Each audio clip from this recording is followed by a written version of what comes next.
So, magandang gabi. Kami si Antoniano Ryan Raisel and si I am Lord Cedric Villa. So, ibabahagi namin yung sa inyo yung presentation namin tungkol sa data formats. Sana may matutunan kayo at maging kawili-wili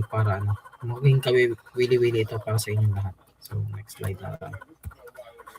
So, ano yung magiging agenda natin? So, ito yung mga tatalakayin natin sa presentation na ito. Una is yung alamin natin kung ano ba talaga yung data formats, bakit ito mahalaga sa ating pang-araw-araw na buhay bilang isang IT student at future professionals. Pangalawa, tatalakayin natin yung historical evolution o yung ang kasaysayan ng data formats, kung paano ito nag-umpisa noong 1800s hanggang sa kasalukuyan.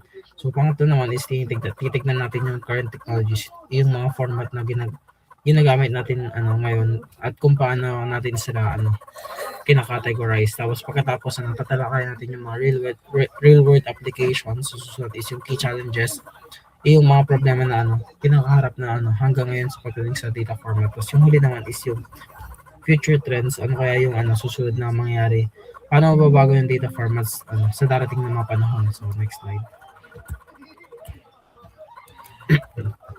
So ano ay data formats? Yung definition ng data format is yung standardized way to structure and store digital information so it can be easily processed and transmitted and understood by both humans and machines. So ano nga ba yung data format? So sa simpleng salita, ang data formats ay parang recipe o format na sinusunod ng computer para maayos na ma-imbak o ma-process at ma-transmit ang impormasyon. Para itong template na nagsasabi sa computer kung paano basahin at intindihin ang mga datas. So halimbawa, kapag nagsasend tayo sa Messenger, may certain format na sinusunod ang app para maintindihan ng server at ang receiver kung ano yung mga messages, sino ang nagpadala at anong oras pinadala. Yun ang data format sa pagkilos. So bakit ito mahalaga? Una is in-ensure niya compatibility. Ibig sabihin, kahit magkaiba ang sistema ng dalawang computer o app, magkakaintindihan sila dahil pareho silang sumusunod sa isang standard na format para magkaibang tao na pareho nagsasalita ng Tagalog, magkakaintindihan sila. So pangalawa naman is yung enables data exchange, madaling magpalitan ng information. Ang iba't ibang application, halimbawa ang pag-export ng Excel file tapos import ito sa Google Sheets.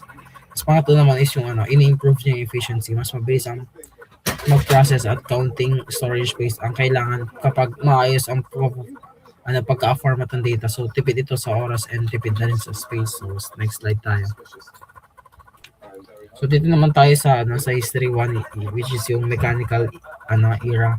Ngayon balikan natin yung natin yung kasaysayan noong 1800s hanggang 1940s. Ito ang tinawag nating mechanical era. Sa panahon ito ay wala pang computer tulad ng ngayon at ginagamit nila ay mechanical. Ibig sabihin may physical na bahagi na ginagalaw. Ang unang sikat na data format ay yung punch cards o yung mga karton na may butas. Si Herman Hollerith ang nag-imbento nito noong 1890. Ginamit ito sa census ng United States. So paano ito gumagana? Ang mga butas sa karton ay kumakatawan sa datos, halimbawa edad, kasarian, trabaho. Kapag ipinasok sa makina, mababasa ng makina kung saan may butas at kung saan wala. So parang binary 1 and 0 pero sa butas. So imagine niyo imbes sa computer, carton ang gamit para ma-imbak information ng milyon-milyong tao. Ang bagal, di ba? So pero noon yun ang pinaka-advance na teknolohiya dati. So sumunod dyan is yung paper tape, mahaba-habang papel na may butas din, tapos yung fixed with text. Ito yung text na magkaayos sa columns, halimbawa column 1 to 10 para sa pangalan, 11 to 15 para sa edad, and 16 to 20 para naman sa lungsod. So simpleng-simple, mababasa ng mga tao, pero ang problema, hindi pwedeng baguhin ang structure. Kung gusto mong magdagdag ng column, yun, sira na lahat. So next slide tayo. Sa history part 2 tayo.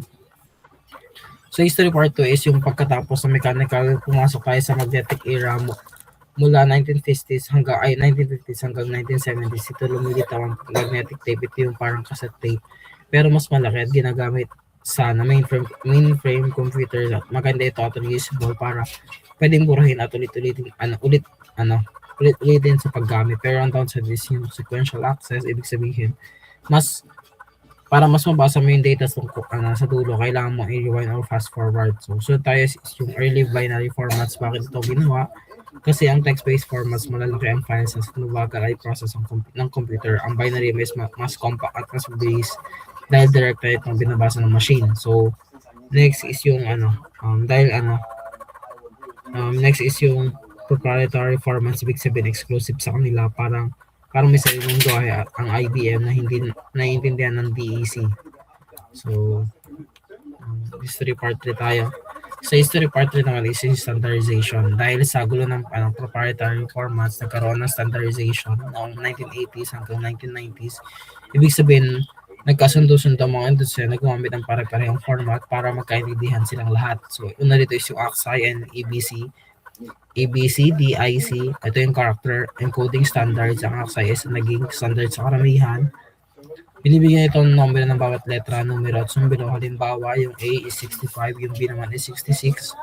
And sunod dyan is yung CSV or yung comma separated values. Ito yung simple lang text na pinaghihiwalay ng comma para sa bawat column. Halimbawa, pangalan, edad, lungsod.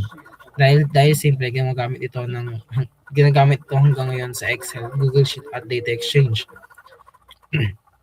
Pumasok din yung SGML and HTML. Ang SGML ay yung mga ninuno ng lahat ng markup languages.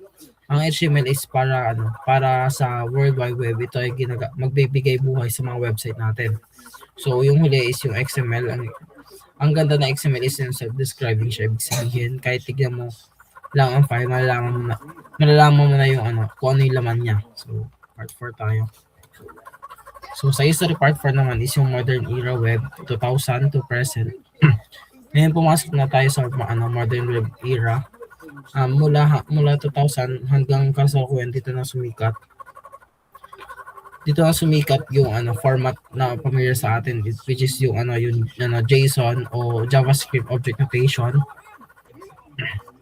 Ito yung magaan at madaling basahin. Tingnan nyo yung mga yung tingnan nyo parang 1, yung age is simple, di ba?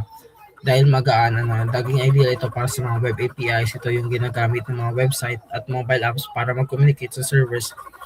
Kung gumagamit kayo ng REST API, malaki ang chance na JSON ang gamit nyo.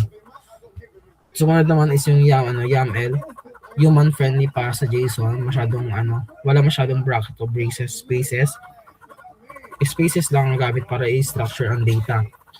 So, yung at yung para naman sa malalaking sistema o big data, lumalabas na mas efficient performance gaya ng protocol buffers. Gawa ito ng Google. Yung Abra naman is gamit ng Hadoop and Kafka, yung Parquet and ORC is columnar formats. Ang mga ito ay ang binary at schema driven. Ibig sabihin may blueprint ng data dahil binary mas maliit at mas mabilis kumpara sa text-based. So proceed tayo sa next part ng slide, which is yung current technology overview. So sa current technology overview, yung text-based, sa kasalukuyan, marami tayong data formats at pwede natin sila i-categorize. Una is yung text-based formats. Ito yung mababasa natin bilang tao. Kaya pag binuksan mo na yung notepad, may makikita kang letra o mga numero. JSON, magaan, madaling basahin at gamit ng mga web APIs at configuration files. XML naman is structured at self-describing siya. Tapos yung YAML is paborito ng mga DevOps. Yung CSV naman is yung simple and universal. So kahit hindi ka programmer, kaya mong gumawa ng CSV in Excel, isave mo lang siya as .csv. So next slide is yung current technologies overview, binary, columnar, specialized. Pangalawa, ang binary formats, hindi ito nababasa ng tao. Pag binuksan mo, puro kakaibang characters yung makikita mo, pero sa computer dahil madaling itong process. Yung protobuf is gawa ng Google schema based siya, sobrang optimized, maliit lang ang size, mabilis siya i-serialize at i-deserialize. Yung Avro naman is gawa para sa big data. Yung message is para sa JSON binary. Pangatlo is yung columnar formats, hindi row by row ang storage ito, hindi column by column. Bakit? So para ito sa analytics, madalas kailangan lang natin ang specific columns. Yung Parquet naman is ginagamitan sa data ng lakes and S3 and Databricks. ORC is gawa siya ng Hadoop ecosystem, high performance din.